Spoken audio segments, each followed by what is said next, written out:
दी जाए। जो देश की सबसे अच्छी योजना है उसे नेताओं को क्यों नहीं देते हो? मैं सेना में रहा हूं, अगर एनपीएस की योजना सबसे अच्छी योजना है तो मेरे सभी भाइयों को आपने उस एनपीएस की योजना से दूर क्यों रखा हुआ है? इसका सीधा सीधा कारण है कि सैनिकों की सेवा को हम सलाम करते हैं, उनके साथ, उनके भविष्य के साथ, उनके बच्चों के साथ कोई खिलवाड़ ना हो, इसलिए हमने उनको पुरानी पेंशन के साथ जारी रखा है।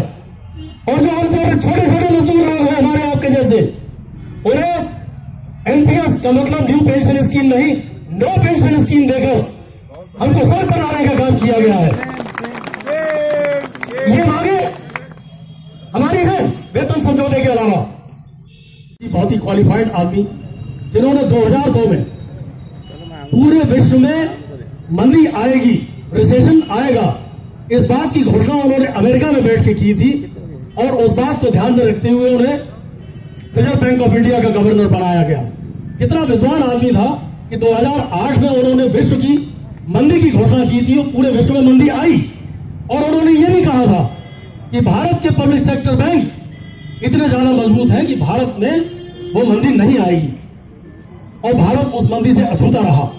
कितना बड़ा भविष्य वक्ता था जिसको भारत ने रिजर्व बैंक ऑफ इंडिया का गवर्नर बनाया। नोटबंदी के चलते जब उन्होंने नोटबंदी का विरोध किया तो उस विद्वान आदमी को आरबीआई के गवर्नर बनाने का दूसरा मौका नहीं दिया गया। अगर वो आदमी बेईमान होता, अगर वो चोर होता, तो हमारे प्रधानमंत्री मोदी चिल्ला कर कह रहे होते थे कि ये चोर है, ये चोर है, ये चोर है। मगर उन्होंने उनके काम की तारीफ की, लेकिन उद्योगपतियों के दबाव में उन्होंने एक उद्योगपति के बहनोई को, पता नहीं दामाद को, रिजर्व बैंक ऑफ इंडिया का गवर्नर बना दिया, उर्जित पटेल को, जो अंबानी के साथ कोई रिश्तेदार है दूर के। नोटबंदी हुई, आज तक इस बात का हिसाब हमको नहीं दिया गया कि कितना पैसा रिजर्व बैंक ऑफ इंडिया में आज तक जमा हुआ। मेरी समझ में नहीं आया कि जब हम लोग रोज के रोज पैसा जमा करके भेज देते हैं आरबीआई में, तो रिजर्व बैंक ऑफ इंडिया ने आज तक इस बात को डिक्लेयर क्यों नहीं किया कि कितने 500 के और 1000 के नोट हमारी आरबीआई में पहुंच गए।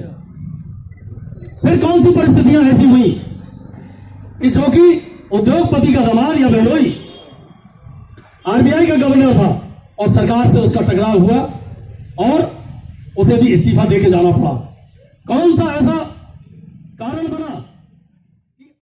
सक्सेना यूनाइटेड फोरम का कन्वीनर, आज हमें हड़ताल हमारा कोई शौक नहीं, हड़ताल हमें मजबूरी में करनी पड़ती है।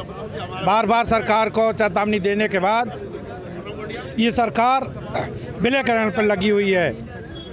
सब कुछ होते हुए लोग कहते हैं कमज़ोर बैंकों को मर्ज करेंगे, लेकिन जहां विजया बैंक है जिसका एनपीए सबसे कम है 4.1% एनपीए, उसके बावजूद भी जो प्रॉफिट की तरफ बैंक जा रहा है उसको मर्ज कर रहे हैं। इसका मतलब सरकार की कोई नीति नहीं, सिर्फ अपनी हठ धर्मता है कि हमें तो जो हमने एजेंडा बनाया है उदारीकरण के नाम पर मर्ज करना है।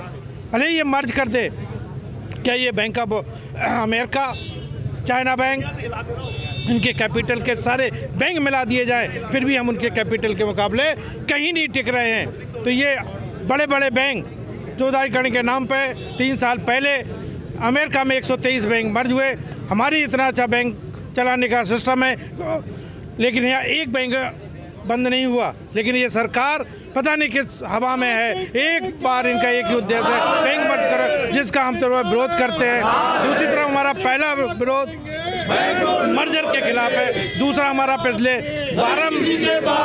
12 महीने से हमारा वेतन समझौता रुका हुआ है। ये सरकार हमें मजाक बनाने पर लगी हुई है। 2% का इसने ऑफर दिया, फिर 6% का दिया, अब 8% का दिया, जबकि पिछले वाइपा टाट हमारे इस बात के गवाह हैं कि हमें कभी 15 से 18% से कम नहीं मिला। अरे तो उसके बराबर हमको ऑफर देते भाई, चलो 18 ना दी, 10-12 से स्टार्ट करते। अब की बार तो इन्होंने मजाक बना के रख दिया कि 2% का ऑफर दे करके अब की 8% पे, जिसपे बैंक कर्मियों के अंदर बहुत रोष है। इसीलिए सारे कर्मचारी मजबूरन इस हड़ताल पे उतरे हुए। बहुत थोड़ी बोला भाई साहब। Sunil Kumar Mittal, state bank of India UFBU का अध्यक्ष। आज ये हड़ताल बैंकों को मर्जर को लेकर है।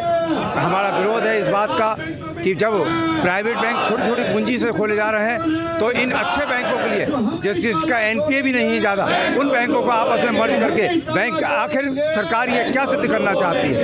हमारा पुरजोर इस मामले में विरोध है। सेटलमेंट जो हमारा नवंबर 17 में हो जाना चाहिए था वो आज की डेट में भी पेंडिंग है, वो जिसके लिए हम लोगों के अंदर बहुत रोष है। हम आप जो नारेबाजी सुन रहे हैं ये कर्मचारियों का रोष है जो अंततः आज की एक सांकेतिक हड़ताल है जो अंततः इंडेफिनिट स्ट्राइक तक जा सकती है। धन्यवाद। ये हड़ताल ये सरकार ने जो बैंकों के विलयकरण की बात की है और उसका प्रपोजल किया है, बल्कि प्रपोज ही क्या किया है उसकी तरफ पूरी तरीके से अग्रसर है और अपना मूड बना चुकी है कि 3 बैंकों का विलयकरण करा जाए, जैसे bank of Baroda, Vijaya bank और देना बैंक।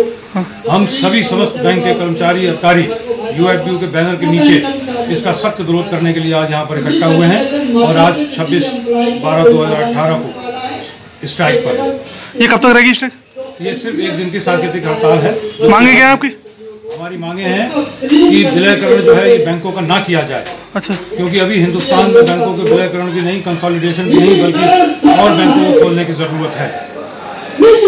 अच्छा, मांगे पूरी नहीं हुई तो क्या कदम उठाएंगे आप? अगर मांगे हमारी पूरी नहीं हुई और सरकार अपने इसी रवैये पर रही तो इसमें निश्चित तौर पर जो हमारा यूएफबीयू है और आगे कठोर कदम और कठोर निर्णय के लिए मजबूर है। क्या नाम है आपका? मैं संजीव मेहरोत्रा, सहायक महामंत्री यूपीडीयू।